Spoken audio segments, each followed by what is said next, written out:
Sortir de la pensée du monde. Commentaire biblique sur Apocalypse 18,4. Introduction. Le texte d'Apocalypse chapitre 18 verset 4. Sortez d'elle, mon peuple, si vous ne voulez pas participer avec elle à ses péchés, pose une question immédiate au lecteur. De quoi faut-il sortir? Le verset 2 du même chapitre désigne clairement Babylone la Grande. Mais cette désignation n'épuise pas la question, elle la déplace. Comprendre ce qu'est Babylone la Grande devient une condition pour obéir à l'injonction divine. La thèse que nous défendons est que sortir de Babylone la Grande signifie sortir de la pensée du monde, c'est-à-dire d'un système de raisonnement, de valeurs et de domination qui traverse les époques et que les prophéties bibliques décrivent sous deux images principales, la bête sauvage et la statue de Daniel. Première partie, l'identité de Babylone la Grande selon les Écritures. Apocalypse 17 et 18 présentent Babylone comme une cité puissante, adonnée au commerce, à la luxure et à l'idolâtrie. Mais le livre donne aussi un autre indice, la bête sauvage sur laquelle la femme est assise. Cette bête, décrite en Apocalypse 13 et 17, représente des puissances mondiales qui se succèdent dans l'histoire. Le texte précise qu'elle l'était et n'est plus et va monter de l'abîme, Révélation 17 verset 8, Bible de Jérusalem. Les bêtes de Daniel 7 suivent la même logique. 4 empires se remplacent, et le dernier engendre une puissance politique qui persécute les saints. La statue de Daniel 2 offre une autre image. Nabuchodonosor voit une statue dont la tête est d'or, la poitrine d'argent, le ventre de bronze, les jambes de fer et les pieds de fer et d'argile. Daniel interprète « Toi, ô roi, tu es le roi des rois, car le Dieu des cieux t'a donné royauté, puissance, force, gloire. » Daniel chapitre 2 verset 37, Bible de Jérusalem. La tête d'or est le royaume de Babylone. Les parties suivantes représentent des royaumes qui lui succéderont. L'image de la statue dit que la pensée babylonienne, celle d'une domination politique et militaire fondée sur l'orgueil et l'autonomie humaine, ne disparaît pas avec la chute de Nabuchodonosor.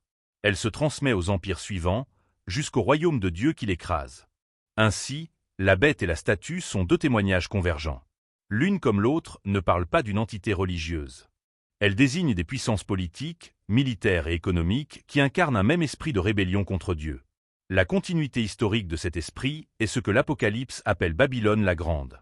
Deuxième partie, la nature politique et militaire de Babylone contre l'interprétation religieuse dominante. Une interprétation répandue, notamment dans les milieux évangéliques et adventistes, identifie Babylone la Grande à un empire religieux, souvent l'Église catholique romaine ou un système de fausses religions unifiées. Cette lecture s'appuie sur la description de la femme vêtue de pourpre qui enivre les habitants de la terre du vin de son impudicité, Révélation chapitre 17 verset 2. L'image de la prostituée religieuse est forte. Elle a conduit beaucoup de commentateurs à voir dans Babylone la Grande une puissance spirituelle déchue. Pourtant, le texte biblique lui-même invite à distinguer deux éléments dans la vision d'Apocalypse 17. La femme et la bête. La femme représente les religions corrompues ou les élites qui collaborent avec le pouvoir politique. Mais la bête, sur laquelle elle est assise, représente des royaumes militaires.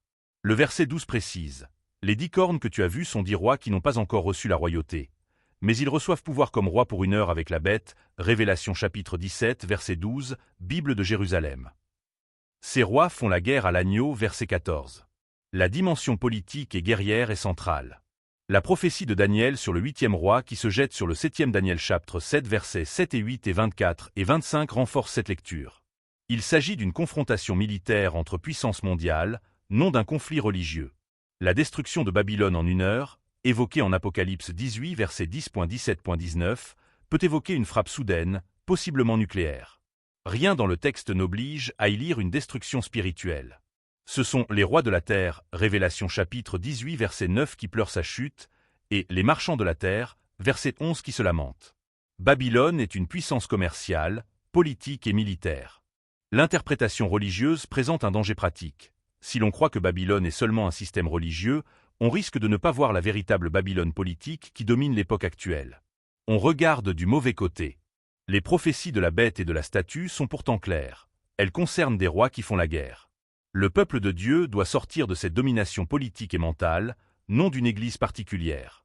Troisième partie, sortir de Babylone, une sortie de la pensée du monde.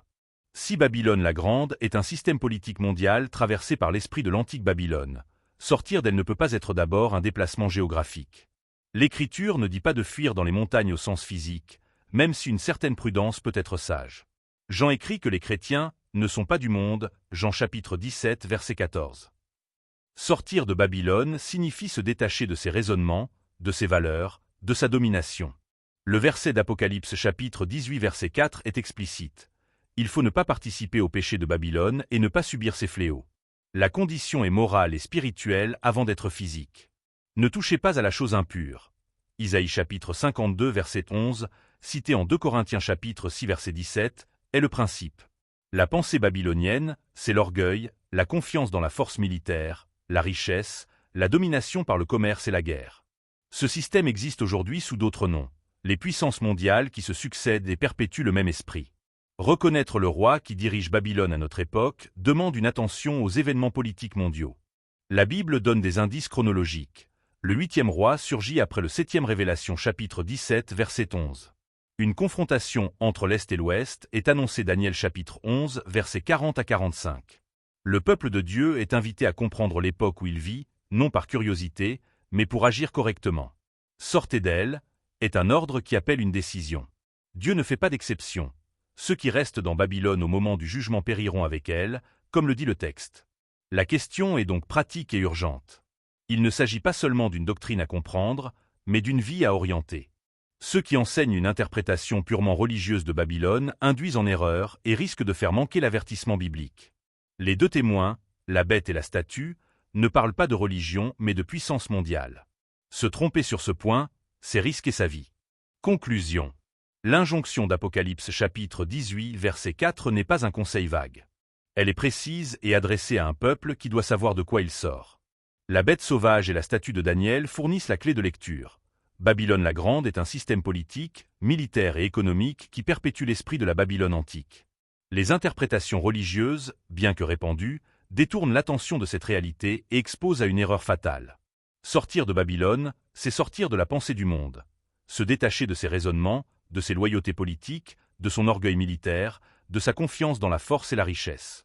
C'est un acte de discernement et de foi. Les événements annoncés approchent, la destruction de Babylone en 1 heure, la confrontation des rois. Le peuple de Dieu est invité à regarder lucidement l'époque où il vit et à prendre position.